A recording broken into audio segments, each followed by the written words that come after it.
The man with the white face entered the carriage at Rugby. He moved slowly in spite of the urgency of his porter, and even while he was still on the platform, I noted how ill he seemed. He dropped into the corner over against me with a sigh, made an incomplete attempt to arrange his traveling shawl, and became motionless, with his eyes staring vacantly. Presently he was moved by a sense of my observation, looked up at me, put out a spiritless hand for his newspaper. Then he glanced again in my direction. I feigned to read. I feared I had unwittingly embarrassed him, and in a moment I was surprised to find him speaking. "I beg your pardon," said I. "That book," he repeated, pointing a lean finger, "is about dreams." "Obviously," I answered, for it was Fortnum Roscoe's Dream States, and the title was on the cover. He hung silent for a space as if he sought words. "Yes," he said at last, "but they tell you nothing." Did not catch his meaning for a second. "They don't know," he added. I looked a little more attentively at his face. "There are dreams," he said, "and dreams. That sort of proposition I never dispute. I suppose," he hesitated, "do you ever dream? I mean vividly?" "I dream very little," I answered. "I doubt if I have 3 vivid dreams in a year." "Ah," he said, seemed for a moment to collect his thoughts. "Your dreams don't mix with your memories?" he asked abruptly. "You don't find yourself in doubt? Did this happen or did it not?" "Hardly ever, except just for a momentary hesitation now and then. I suppose few people do." "Does he say," he indicated the book, "says it happens at times and gives the usual explanation about intensity of impression and the like, to account for its not happening as a rule. I suppose you know something of these theories?" "Very little, except that they are wrong." His emaciated hand played with the strap of the window for a time. I prepared to resume reading, and that seemed to precipitate his next remark. He leant forward almost as though he would touch me. "Isn't there something called consecutive dreaming that goes on night after night?" "I believe there is. There are cases given in most books on mental trouble." "Mental trouble?" "Yes, I dare say there are. It's the right place for them. But what I mean," he looked at his bony knuckles, "is that sort of thing always dreaming? Is it dreaming, or is it something else? Mightn't it be something else?" I should have snubbed his persistent conversation, but for the drawn anxiety of his face. I remember now the look of his faded eyes and the lids red-stained. Perhaps you know that look. "I'm not just arguing about a matter of opinion," he said. "The thing's killing me. Dreams? If you call them dreams, night after night, vivid, so vivid, this," he indicated the landscape that went streaming by the window, "seems unreal in comparison. I can scarcely remember who I am, what business I am on." He paused. "Even now." "The dream is always the same, do you mean?" I asked. "It's over." "You mean—" "I died." "Died?"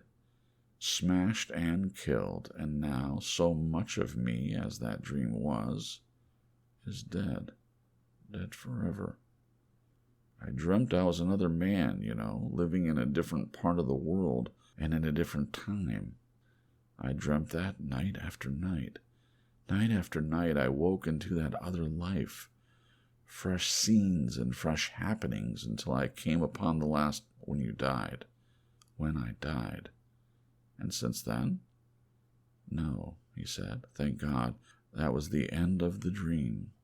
It was clear I was in for this dream, and after all, I had an hour before me. The light was fading fast. The Fortnum Roscoe has a dreary way with him. "Living in a different time," I said. "Do you mean in some different age?" "Yes." "Past?" "No, to come. The year 3000, for example?" "I don't know what year it was. I did when I was asleep, when I was dreaming, that is, but not now. Not now that I am awake." There's a lot of things I've forgotten since I woke out of these dreams, though I knew them at the time when I suppose it was dreaming. They called the year differently from our way of calling the year. What did they call it? He put his hand to his forehead. No, said he, I forget. He sat smiling weakly. For a moment I feared he did not mean to tell me his dream. As a rule, I hate people who tell their dreams, but this struck me differently. I proffered assistance even. It began, I suggested. It was vivid from the first. I seemed to wake up in it suddenly. And it's curious that in these dreams I'm speaking of, I never remembered this life I'm living now.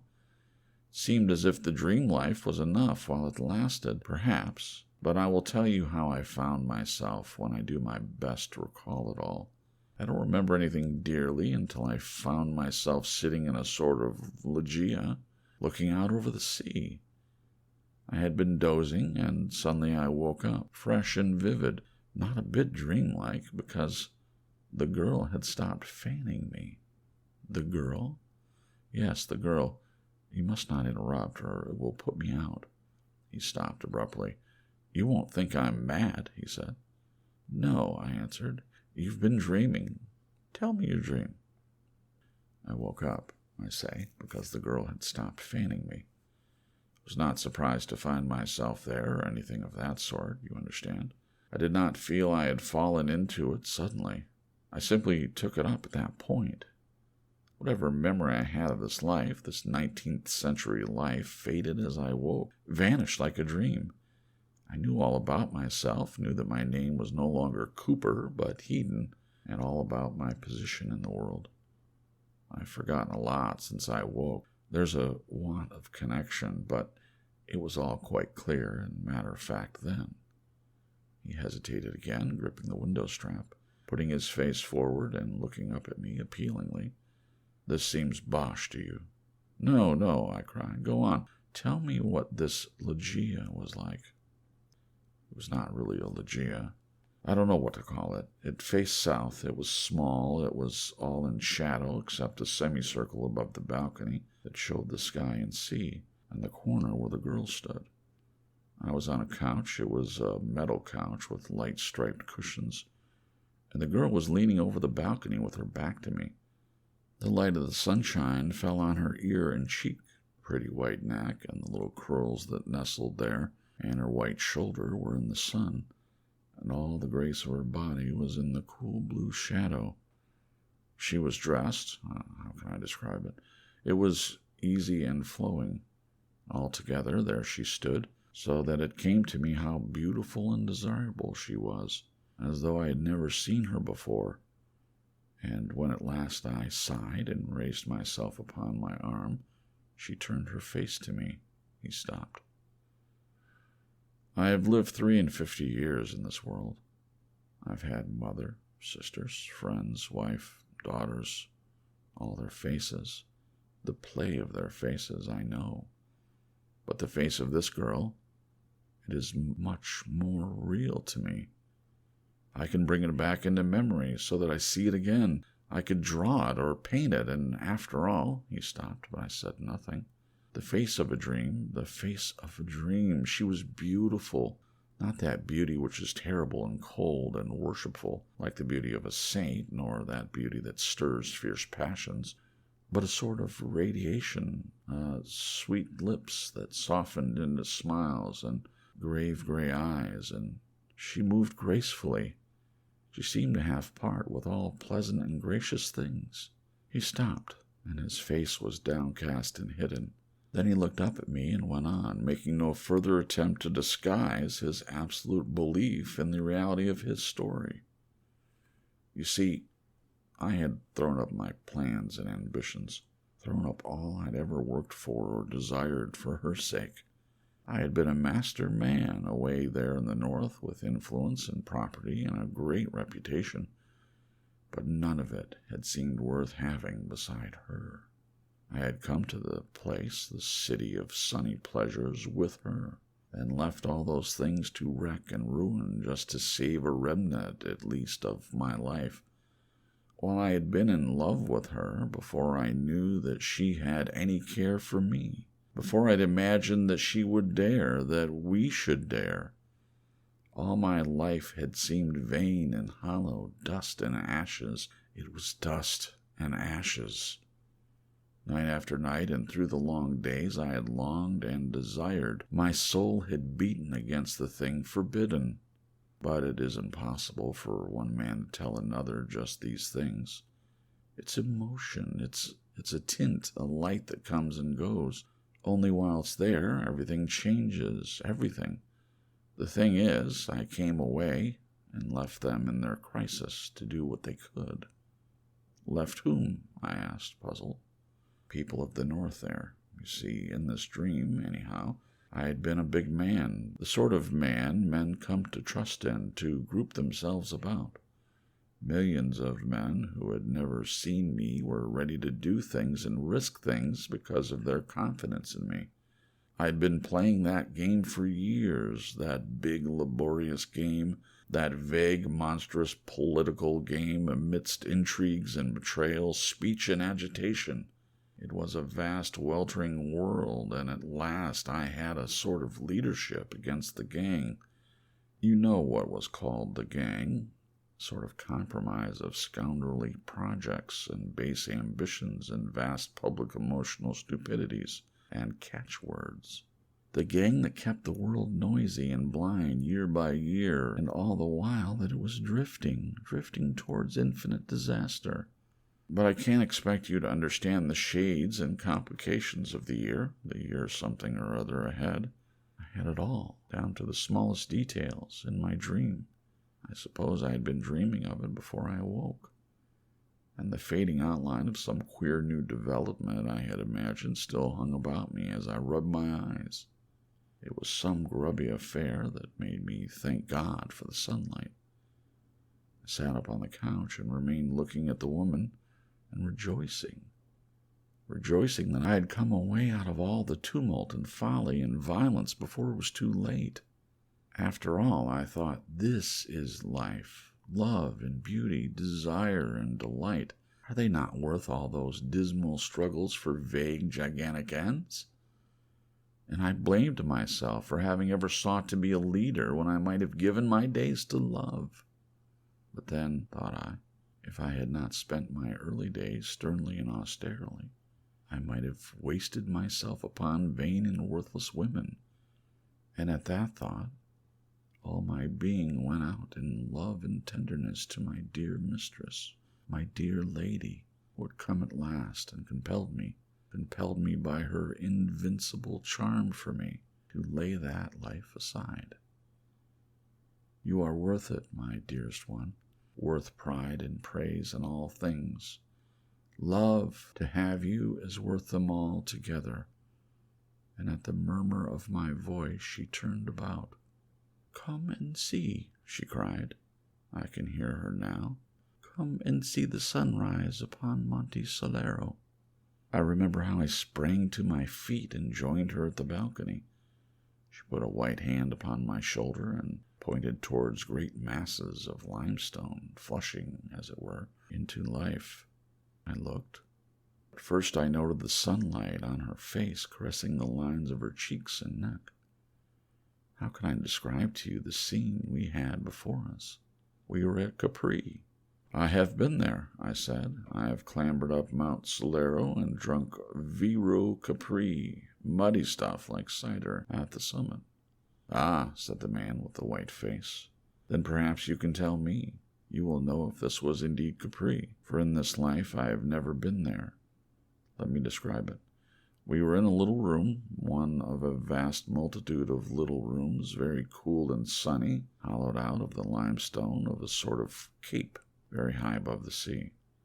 The whole island, you know, was one enormous hotel, complex beyond explaining, and on the other side there were miles of floating hotels and huge floating stages to which the flying machines came.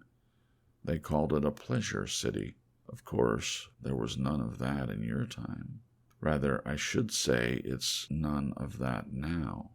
Of course. Now, yes. Well, this room of yours was at the extremity of the cape, so that one could see east and west. Eastward was a great cliff, 1,000 feet high, perhaps, coldly gray except for one bright edge of gold, and beyond it was the Isle of the Sirens and a falling coast that faded and passed into the hot sunrise. And when one turned to the west, distinct and near, was a little bay, a little beach still in shadow, and out of that shadow rose Solero, straight and tall, flushed and golden-crested like a beauty throned, and the white moon was floating behind her in the sky, and before us from east to west stretched the many-tinted sea, all dotted with little sailing boats. To the eastward, of course, these little boats were gray and very minute and clear, but to the westward they were like little boats of gold, shining gold, almost like little flames. And just below us was a rock with an arch worn through it. The blue sea-water broke to green and foam all around the rock, and the galley came gliding out of the arch. "I know that rock," I said. "I was nearly drowned there. It's called the Faraglione." "Aye, Faraglione. Yes, she called it that," answered the man with the white face. "There was some story, but that—" He put his hand to his forehead again. "No," he said, "I forgot that story." "Well, that is the first thing I remember, the first dream I had. That little shaded room and the beautiful air and the sky and that dear lady of mine with her shining arms and her graceful robe, and how we sat and talked in half whispers to one another. We talked in whispers, not because there was anyone to hear, but because there was still such a freshness of mind between us that our thoughts were a little frightened, I think, to find themselves at last in words, and so they went softly. Presently we were hungry, and we went from our apartment, going by a strange passage with a moving floor until we came to a great breakfast room. There was a fountain and music. A pleasant and joyful place it was, with its sunlight and splashing and the murmur of plucked strings. And we sat and ate and smiled at one another, and I would not heed a man who was watching me from a table nearby. And afterwards we went on to the dancing hall, but I cannot describe that hall.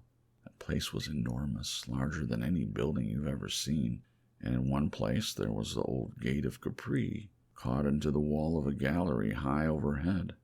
Light girders, stems, and threads of gold burst from the pillars like fountains, streamed like an aurora across the roof, and interlaced like conjuring tricks. All about the great circle, for the dancers, there were beautiful figures, strange dragons, intricate and wonderful grotesques bearing lights. The place was inundated with artificial light that shamed the newborn day. And as we went through the throng, the people turned about and looked at us, for all through the world my name and face were known, and how I had suddenly thrown up pride and struggle to come to this place. And they looked also at the lady beside me, though half the story of how at last she had come to me was unknown or mistold. And a few of the men were there, I know, but judged me a happy man, in spite of all the shame and dishonor that had come upon my name. The air was full of music, full in harmonious sense, full of the rhythm and beautiful motions. Thousands of beautiful people swarmed about the hall, crowded with galleries, sat in a myriad recesses. They were dressed in splendid colors and crowned with flowers. Thousands danced about the great circle beneath the white images of the ancient gods, and glorious processions of youths and maidens came and went. We too danced, not to the dreary monotonies of your days, of this time, I mean, but dances that were beautiful, intoxicating. And even now I can see my lady dancing joyously. She danced, with a serious face. She danced with a serious dignity, and yet she was smiling at me, and smiling and caressing with her eyes. The music was different, he murmured. It went, I can't describe it, but it was infinitely richer and more varied than any music that has ever come to me awake. And then, it was when we were done dancing, A man came to speak to me. He was a lean, resolute man, very soberly clad for that place, and already I had marked his face, watching me in the breakfasting hall, and afterwards, as we went along the passage, I had avoided his eye. But now, as we sat in the little alcove, smiling at the pleasure of all the people who went to and fro across the shining floor, he came and touched me, and spoke to me so that I was forced to listen, and he asked that he might speak to me for a little time apart. "No," I said, "I have no secrets from this lady. What do you want to tell me?" He said it was a trivial matter, or at least a dry matter, for the lady to hear. "Perhaps for me to hear," said I. He glanced at her as though almost he would appeal to her. Then he asked me, suddenly, if I had heard of a great and avenging declaration that Evesham had made. Now, Evesham had always before been the man next to myself in the leadership of that great party in the north. He was a forcible, hard and tactless man, and only I had been able to control and soften him. It was on his account, even more than my own, I think, that the others had been so dismayed at my retreat.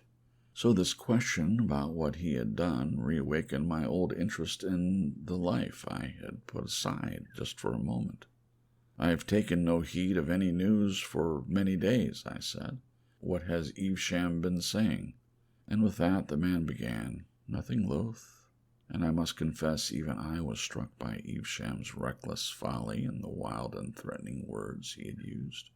And this messenger they had sent to me not only told me of Evesham's speech, but went on to ask counsel and to point out what need they had of me. While he talked, my lady sat a little forward and watched his face and mine. My old habits of scheming and organizing reasserted themselves. I could even see myself suddenly returning to the north and all the dramatic effect of it. All that this man said witnessed to the disorder of the party indeed, but not to its damage. I should go back stronger than I had come, and then I thought of my lady. You see, how can I tell you? There were certain peculiarities of our relationship. As things are, I need not tell you about that, which would render her presence with me impossible. I should have had to leave her. Indeed, I should have had to renounce her clearly and openly, if I was to do all that I could do in the north. And the man knew that, even as he talked to her and me, knew it as well as she did, that my steps to duty were first separation, then abandonment. At the touch of that thought, my dream of a return was shattered. I turned on the man suddenly, as he was imagining his eloquence was gaining ground with me. "What have I got to do with these things now?" I said. "I have done with them. Do you think I am coquetting with your people in coming here?" "No," he said, "but why can't you leave me alone? I've done with these things. I have ceased to be anything but a private man." "Yes," he answered, "but I have thought this talk of war, these reckless challenges, these wild aggressions." I stood up.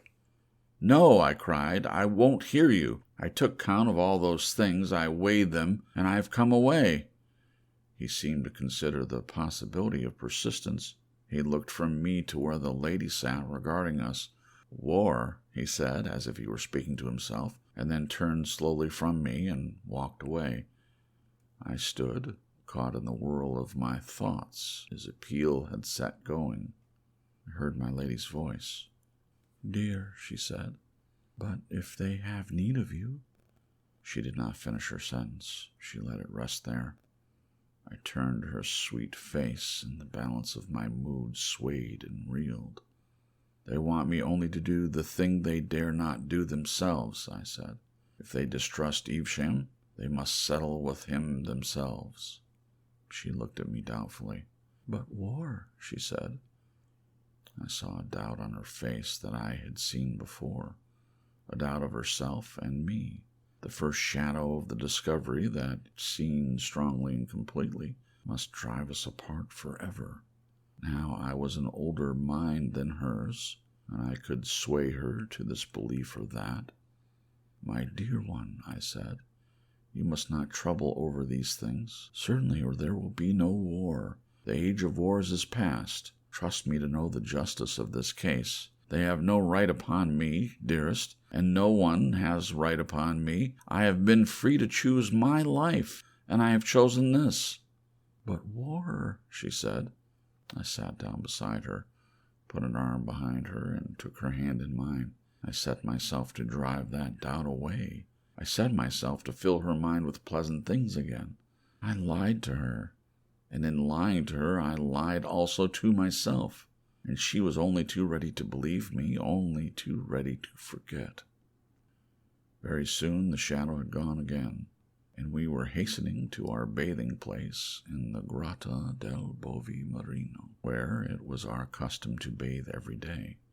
We swam and splashed one another, and in that buoyant water I seemed to become something lighter and stronger than a man. And at last we came out, dripping and rejoicing, and raced among the rocks. And then I put on a dry bathing dress, and we sat to bask in the sun. And presently I nodded, resting my head against her knee, and she put her hand upon my hair and stroked it softly, and I dozed. And behold, as it were with the snapping of a string of violin, I was awakening, and I was in my own bed in Liverpool, in the life of today. Only for a time I could not believe that all these vivid moments had been no more than the substance of a dream. In truth, I could not believe it a dream for all the sobering reality of things about me.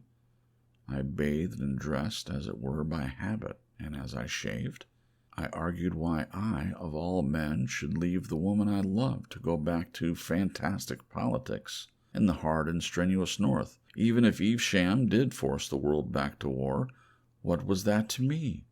I was a man with the heart of a man, and why should I feel the responsibility of a deity for the way the world might go? You know, that is not quite the way I think about affairs, about my real affairs. I am a solicitor, you know, with a point of view. The vision was so real, you must understand, so utterly unlike a dream that I kept perpetually recalling little irrelevant details. Even the ornament of a book cover that lay on my wife's sewing machine in the breakfast room recalled with the utmost vividness the gilt line that ran above the seat in the alcove, where I had talked with the messenger from my deserted party. Have you ever heard of a dream that had a quality like that? Like? So that afterwards you remember little details you'd forgotten, I thought. I had never noticed the point before, but he was right. Never, I said. That is what you never seemed to do with dreams. No, he answered, but that is just what I did.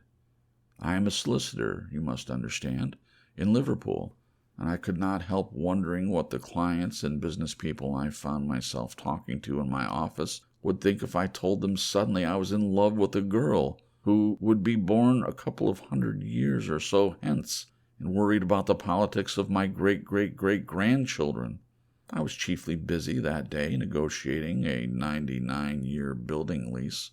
It was a private builder in a hurry, and we wanted to tie him in every possible way. I had an interview with him, and he showed a certain want of temper that sent me to bed still irritated. That night I had no dream, nor did I dream the next night, or at least to remember. Something of that intense reality of conviction vanished. I began to feel sure it was a dream, and then it came again. When the dream came again, nearly 4 days later, it was very different. I think it certain that 4 days had also elapsed in the dream. Many things had happened in the north, and in the shadow of them was back again between us. And this time it was not so easily dispelled. I began, I know, with moody musings. Why, in spite of all, should I go back? Go back for all the rest of my days to toil and stress, insults and perpetual dissatisfaction, simply to save hundreds of millions of common people whom I do not love, whom too often I could no other than despise, from the stress and anguish of war and infinite misrule? And after all, I might fail.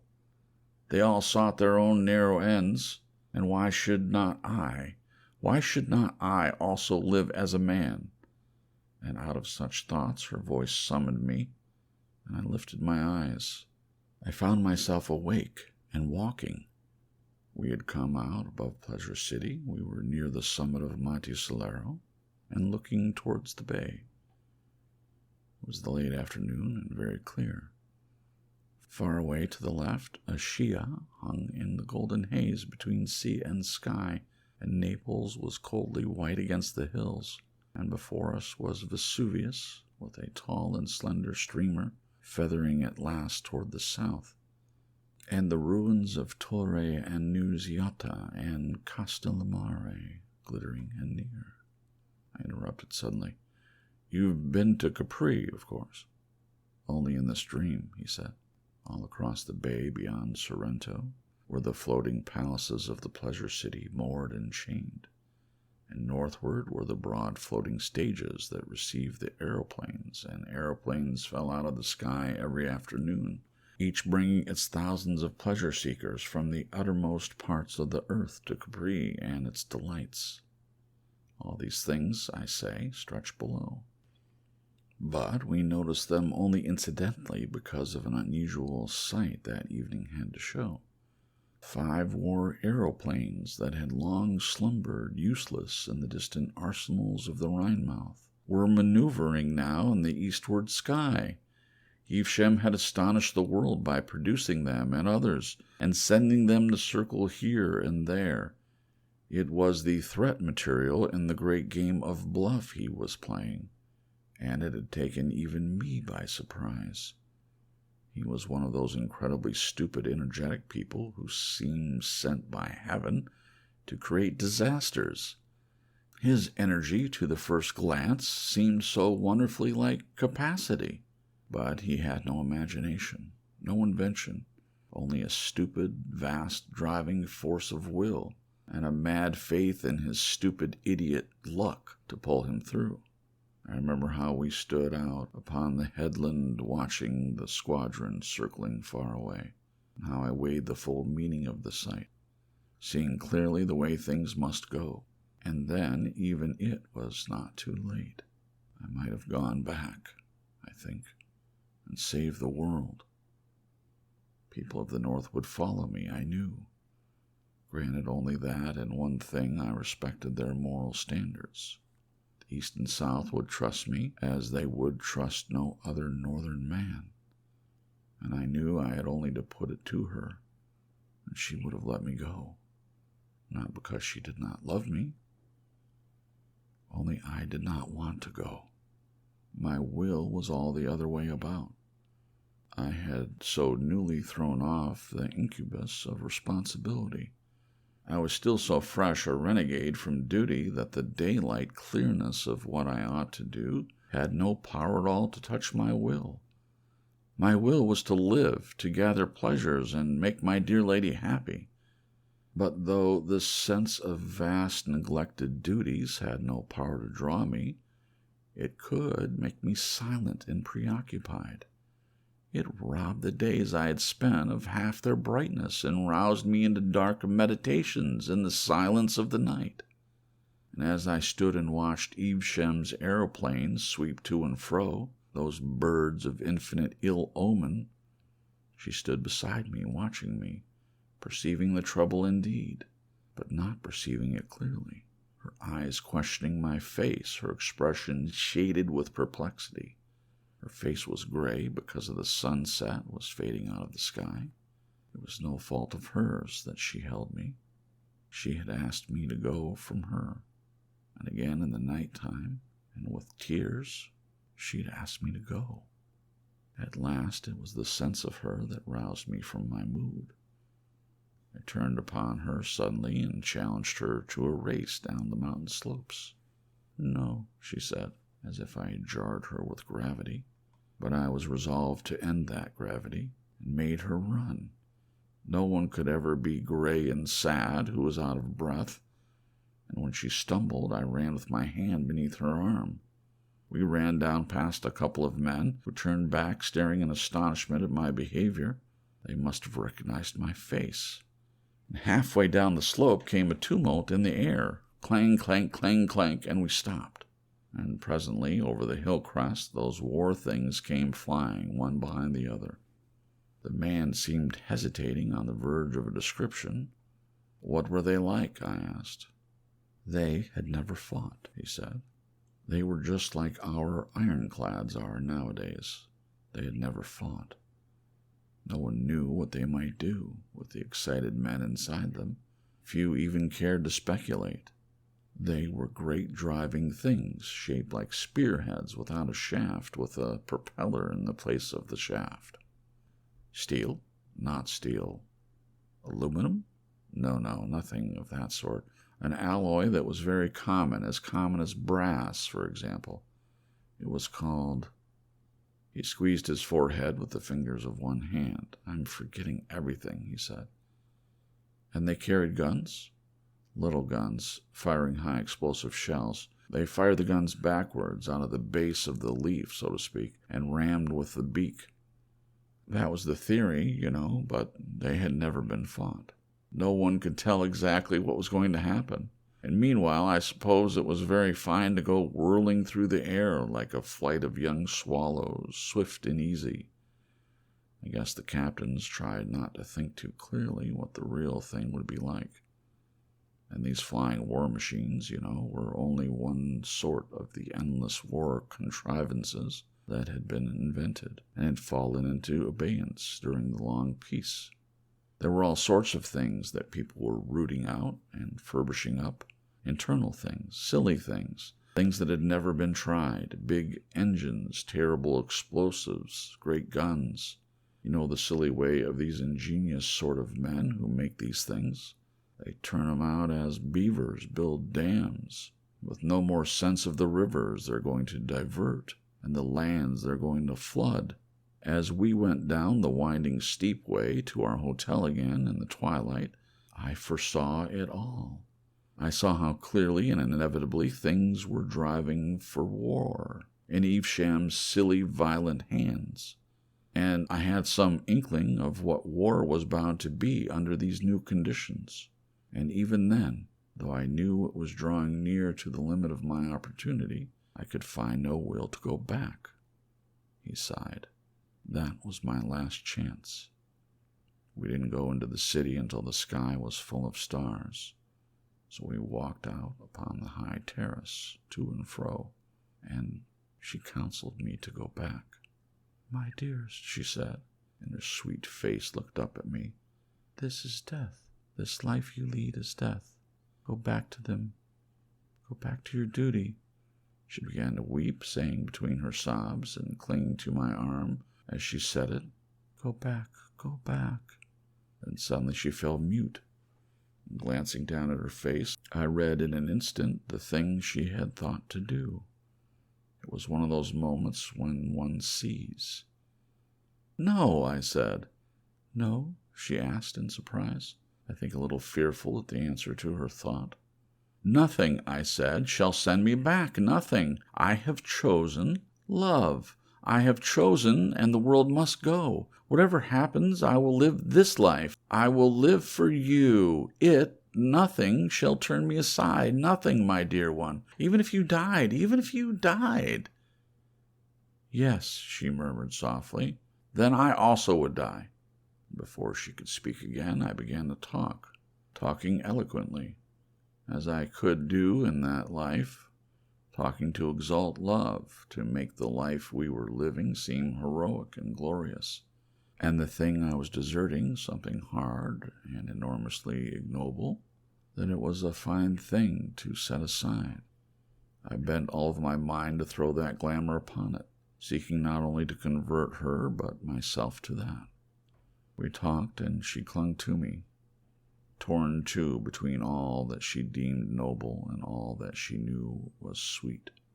And at last I did make it heroic, made all the thickening disaster of the world only a sort of glorious setting to our unparalleled love, and we two, poor foolish souls, strutted there at last, clad in that splendid delusion, drunken rather with that glorious delusion under the still stars. And so my moment passed. It was my last chance. Even as we went to and fro there, the leaders of the South and East were gathering their resolve, and the hot answer that shattered Evesham's bluffing forever took shape and waited. And all over Asia and the ocean and the South, the air and the wires were throbbing with their warnings to prepare. Prepare! No one living, knew what war was. No one could imagine, with all these new inventions, what horror war might bring. I believe most people still believed it would be a matter of bright uniforms and shouting charges and triumphs and flags and bands, in a time when half the world drew its food supply from regions 10,000 miles away. The man with the white face paused. I glanced at him, and his face was intent on the floor of the carriage. A little railway station, a string of loaded trucks, a signal box, and the back of a cottage shot by the carriage window, and a bridge passed with a clap of noise echoing the tumult of the train. After that, he said, I dreamt often. For 3 weeks of nights that dream was my life, and the worst of it was there were nights when I could not dream, when I lay tossing on a bed in this accursed life. And there, somewhere lost to me, things were happening, momentous, terrible things. I lived at nights. My days, my walking days, this life I am living now, became a faded, faraway dream, a drab setting, the cover of the book, he thought. I could tell you all, tell you every little thing in the dream, but as to what I did in the daytime, no. Could not tell. I do not remember. My memory has gone. The business of life slips from me. He leaned forward and pressed his hands upon his eyes. For a long time he said nothing. And then, said I, the war burst like a hurricane. He stared before him at unspeakable things. And then, I urged again. One touch of unreality, he said, in the low tone of a man who speaks to himself, and they would have been nightmares. But they were not nightmares. They were not nightmares, no. He was silent for so long that it dawned upon me that there was a danger of losing the rest of the story. But he went on talking again in the same tone of questioning self-communion. What was there to do but flight? I had not thought the war would touch Capri. I had seemed to see Capri as being out of it all, as the contrast to it all. But 2 nights after, the whole place was shouting and bawling. Every woman almost and every other man wore a badge, Evesham's badge, and there was no music but a jangling war song over and over again, and everywhere men enlisting, and in the dancing halls they were drilling. The whole island was awhirl with rumors. It was said again and again that fighting had begun. I had not expected this. I had seen so little of the life of pleasure that I had failed to reckon with this violence of the amateurs. And as for me, I was out of it. I was like a man who might have prevented the firing of a magazine. The time had gone. I was no one. The veiniest stripling with a badge counted for more than I. The crowd jostled us and bawled in our ears. That accursed song deafened us. A woman shrieked at my lady because no badge was on her, and we two went back to our own place again, ruffled and insulted, my lady white and silent, and I a-quiver with rage. So furious was I could have quarreled with her, if I could have found one shade of accusation in her eyes. All my magnificence had gone from me. I walked up and down our rock cell, and outside was the darkling sea, and a light to the southward that flared and passed and came again. We must get out of this place, I said over and over. I have made my choice, and I will have no hand in these troubles. I will have nothing of this war. We have taken our lives out of these things. This is no refuge for us. Let us go. The next day we were already in flight from the war that covered the world. All the rest was flight, he mused darkly. How much was there of it? He made no answer. How many days? His face was white and drawn, and his hands were clenched. He took no heed of my curiosity. I tried to draw him back to his story with questions. "Where did you go?" I said. When you left Capri." "Southwest," he said, and glanced at me for a second. "We went in a boat." "But I should have thought an aeroplane." "They had been seized." I questioned him no more. Presently I thought he was beginning again. He broke out in an argumentative monotone. "But why should it be? If indeed this battle, this slaughter and stress of life, why have we this craving for pleasure and beauty? If there is no refuge, if there is no place of peace, and if all of our dreams of quiet places are folly and a snare, why have we such dreams? Surely it was no ignoble cravings, no base intentions had brought us to this. It was love had isolated us. Love had come to me with her eyes and robed in her beauty more glorious than all else in life, in the very shape and color of life, and summoned me away. I had silenced all the voices. I had answered all the questions. I had come to her. And suddenly there was nothing but war and death. I had an inspiration. "After all," I said, "it could have been only a dream." "A dream?" he cried, flaming upon me. "A dream, even now?" For the first time he became animated. A faint flush crept into his cheek. He raised his open hand and clenched it, and dropped it to his knee. He spoke, looking away from me, and for all the rest of the time he looked away. "We are but phantoms," he said, "and phantoms of phantoms, desires like cloud shadows, and wills of straw that eddy in the wind. The days pass, use and wont carry us through, as a train carries the shadow of its lights. So be it. But one thing is real and certain. One thing is no dream stuff, but eternal and enduring. It is the center of my life, and all other things about it are subordinate or altogether vain. I loved her, that woman of a dream, and she and I are dead together." "A dream? How can it be a dream when it drenched a living life with unappeasable sorrow, when it makes all that I have lived for and cared for worthless and unmeaning? Until that very moment when she was killed, I believed we still had a chance of getting away," he said. "All through the night and the morning that we sailed across the sea from Capri to Salerno, we talked of escape. We were full of hope, and it clung about us to the end.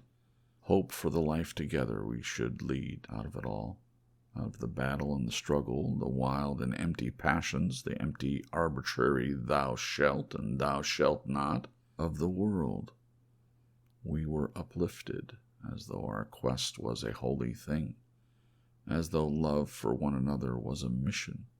Even when, from our boat, we saw the fair face of that great rock Capri, already scarred and gashed by the gun emplacements and hiding places that were to make it a fastness, we reckoned nothing of the imminent slaughter, though the fury of the preparation hung about in puffs and clouds of dust at 100 points amidst the gray. But indeed, I made a text of that and talked. There, was the rock, still beautiful for all its scars, with its countless windows and arches and ways, tier upon tier for 1,000 feet, a vast carving of gray, broken by vine-clad terraces and lemon and orange groves, and masses of agave and prickly pear, and puffs of almond blossom. And out under the archway that is built over the Marina Piccola, other boats were coming. As we came round the cape and within sight of the mainland, another little string of boats came into view, driving before the wind toward the southwest. In a little while a multitude had come out, the remoter just little specks of ultramarine in the shadow of the eastward cliff. "It is love and reason," I said, fleeing from all this madness of war. And though we presently saw a squadron of aeroplanes flying across the southern sky, we did not heed it. There it was, a line of little dots in the sky, and then more, dotting the southeastern horizon, and then still more until all that quarter of the sky was striped with blue specks. Now they were all thin little strokes of blue, and now one, and now a multitude, would heel and catch the sun and become short flashes of light. They came rising and falling and growing larger, like some huge flight of gulls or rooks, or such like birds moving with a marvelous uniformity, and ever as they drew nearer they spread over a greater width of sky. The southward wing flung itself in an arrow-headed cloud athwart the sun, and then suddenly they swept round to the eastward and streamed eastward, growing smaller and smaller and clearer again until they vanished from the sky. And after that we noted to the northward and very high Evesham's fighting machines hanging high over Naples like an evening swarm of gnats. It seemed to have no more to do with us than a flight of birds. Even the mutter of guns far away in the southeast seemed to us to signify nothing.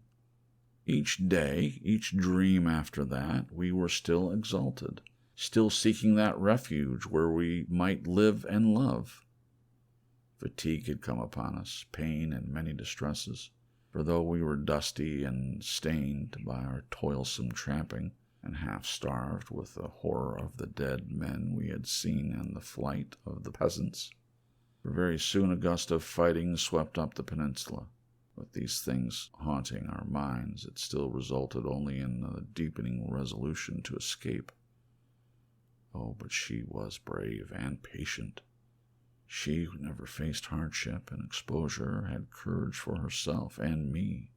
We went to and fro seeking outlet, over a country all commandeered and ransacked by the gathering host of war. Always we went on foot. At first there were other fugitives, but we did not mingle with them. Some escaped northward. Some were caught in the torrent of peasantry that swept along the main roads. Many gave themselves into the hands of the soldiery and were sent northward. Many of the men were impressed, but we kept away from those things. We brought no money to bribe a passage north, and I feared for my lady at the hands of those conscript crowds. We had landed at Salerno, and we had been turned back from Cava, and we had tried to cross towards Taranto by pass over Mount Alburno, but we had been driven back for want of food. And so we had come down among the marshes by Paestum, where those great temples stand alone. I had some vague idea that by Paestum it might be possible to find a boat or something and take once more to the sea. And there it was, the battle overtook us. A sort of soul blindness had me. Plainly I could see that we were being hemmed in, that the great net of the giant warfare had us in its toils. Many times we had seen the levies that had come down from the north going to and fro, and come upon them in the distance amidst the mountains, making ways for the ammunition and preparing the mounting of the guns. Once we fancied they had fired at us, taking us for spies. At any rate, a shot had gone shuddering over us. Several times we had hidden in woods from hovering aeroplanes. But all these things do not matter now. These nights of flight and pain, we were in an open place near those great temples at Paestum. At last, on a blank stony place dotted with spiky bushes, empty and desolate, and so flat that a grove of eucalyptus far away showed the feet of its stems. How I can see it! My lady was sitting down under a bush, resting a little, for she was very weak and weary, and I was standing up, watching to see if I could tell the distance of the firing that came and went.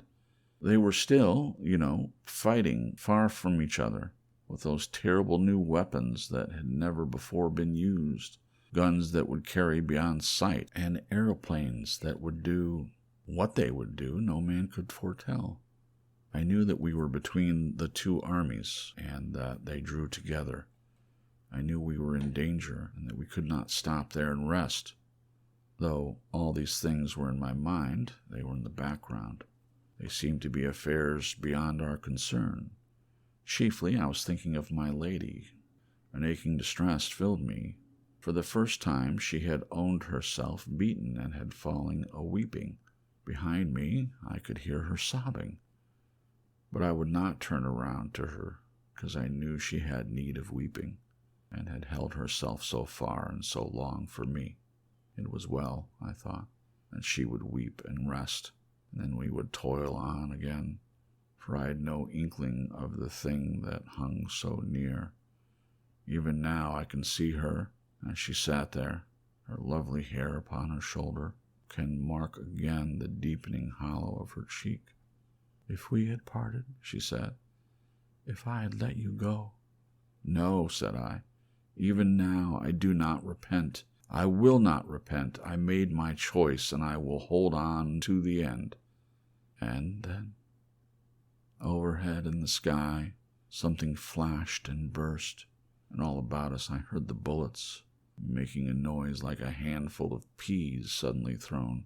They chipped the stones about us, and whirled fragments from the bricks and passed. He put his hand to his mouth and then moistened his lips. At the flash I turned about. She stood up, and moved a step toward me, as though she wanted to reach me, and she had been shot through the heart. He stopped and stared at me. I felt all the foolish incapacity an Englishman feels on such occasions. I met his eyes for a moment, and then stared out the window. For a long space we kept silence. When at last I looked at him, he was sitting back in his corner, his arms folded, and his teeth gnawing at his knuckles. He bit his nail suddenly and stared at it. "I carried her," he said, "toward the temples in my arms, as though it mattered. I don't know why. They seemed a sort of sanctuary, They had lasted so long, I suppose. She must have died almost instantly, only I talked to her all the way." Silence again. "I have seen those temples," I said abruptly, and indeed he had brought those still sunlit arcades of worn sandstone very vividly before me. It was the brown one, the big brown one. I sat down on a fallen pillar and held her in my arms. Silent after the first babble was over, and after a little while the lizards came out and ran about again, as though nothing unusual was going on, as though nothing had changed. It was tremendously still there, the sun high, the shadow still. Even the shadows of the weeds upon the embouchure were still, in spite of the thudding and banging that went all about the sky. I seemed to remember that the airplane came out of the south, and that the battle went away to the west. One airplane was struck and overset and fell. I remember that, though it didn't interest me in the least. It didn't seem to signify. It was like a wounded gull, flapping for a time in the water. I could see it down the aisle of the temple, a black thing in the bright blue water. 3 or 4 times shells burst above the beach, and then that ceased. Each time that happened, all the lizards scuttled in and hid for a space. That was all the mischief done, except that once a stray bullet gashed the stone hard by, made just a fresh bright surface. As the shadows grew louder, the stillness seemed greater. "The curious thing," he remarked, with the manner of a man who makes a trivial conversation, "I didn't think at all. I sat with her in my arms amidst the stones, in a sort of lethargy, stagnant. I don't remember waking up. I don't remember dressing that day. I know I found myself in my office with my letters all slit open in front of me, and how I was struck by the absurdity of being there, seeing that in reality I was sitting, stunned, in that Paestum temple with a dead woman in my arms. I read my letters like a machine. I have forgotten what they were about." He stopped, and there was a long silence. Suddenly I perceived that we were running down the incline from Chalk Farm to Euston. I started at this passing of time. I turned on him with a brutal question, with the tone of now or never. "And did you dream again?" "Yes." He seemed to force himself to finish. His voice was very low. Once more, and as it were only for a few instants, I seemed to have suddenly awakened out of a great apathy, to have risen into a sitting position, and the body lay there on the stones beside me, a gaunt body. Not her, so soon it was not her. I may have heard voices, I don't know. Only I knew clearly that men were coming into the solitude, and that was the last outrage. I stood up and walked through the temple, and then there came into sight first one man with a yellow face, dressed in a uniform of dirty white, trimmed with blue, and then several climbing to the crest of the old wall of the vanished city, and crouching there. They were little bright figures in the sunlight, and there they hung, weapon in hand, peering cautiously before them. And further away I saw others, and then more at another point in the wall. It was a long, lax line of men in open order. Presently the man I had first seen stood up and shouted a command, and his men came tumbling down the wall into the high weeds toward the temple. He scrambled down with them and led them. He came facing towards me, and when he saw me, he stopped. At first I had watched these men with a mere curiosity, but when I had seen they meant to come to the temple, I was moved to forbid them. I shouted to the officer. "You must not come here," I cried. "I am here. I am here with my dead." He stared and then shouted a question back to me in some unknown tongue. I repeated what I had said. He shouted again, and I folded my arms and stood still. Presently he spoke to his men and came forward. He carried a drawn sword. I signed to him to keep away, but he continued to advance. Told him again, very patiently and clearly, "You must not come here. These are old temples, and I am here with my dead."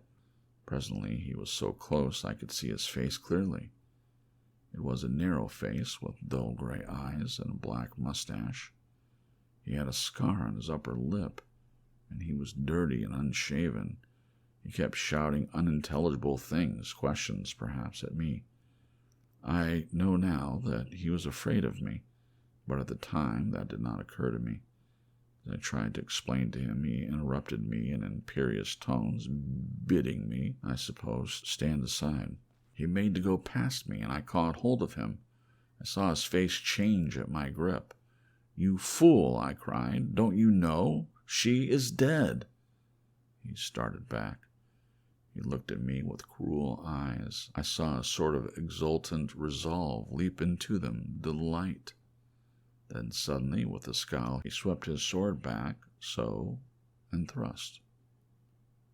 He stopped abruptly. I became aware of the change in the rhythm of the train. The brakes lifted their voices, and the carriage jarred and jerked. This present world insisted upon itself. Became clamorous. I saw through the steamy window huge electric lights glaring down from tall masts upon a fog. Saw rows of stationary empty carriages passing by, and then a signal box hoisting its constellation of green and red into the murky London twilight marched after them. I looked again at his drawn features. It was with a sort of astonishment, no fear, no pain, just amazement, that I felt it pierce me. I felt the sword drive home into my body. It didn't hurt, It didn't hurt at all. The yellow platform lights came into the field of view, passing first rapidly, then slowly, and at last stopping with a jerk. Dim shapes of men passed to and fro without. "Euston!" cried a voice. "Do you mean—" There was no pain, no sting or smart. Amazement and then darkness sweeping over everything.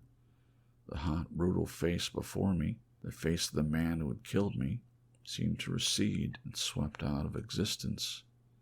"Euston!" clamored the voice outside. "Euston!" The carriage door opened, admitting a flood of sound, and a porter stood regarding us. Sound of doors slamming, and the hoof clatter of cab horses. And beyond these things, the featureless remote roar of London cobblestones came to my ears. A truckload of lighted lamps blazed along the platform. A flood of darkness that opened and spread and blotted out all things. "Any luggage, sir?" said the porter. "And that was the end?" I asked. He seemed to hesitate, then almost inaudibly he answered, "No." "You mean—" "I couldn't get to her. She was there on the other side of the temple, and then—" "Yes," I insisted. "Yes?" "Nightmares," he cried. "Nightmares indeed! My God! Great birds that fought and tore!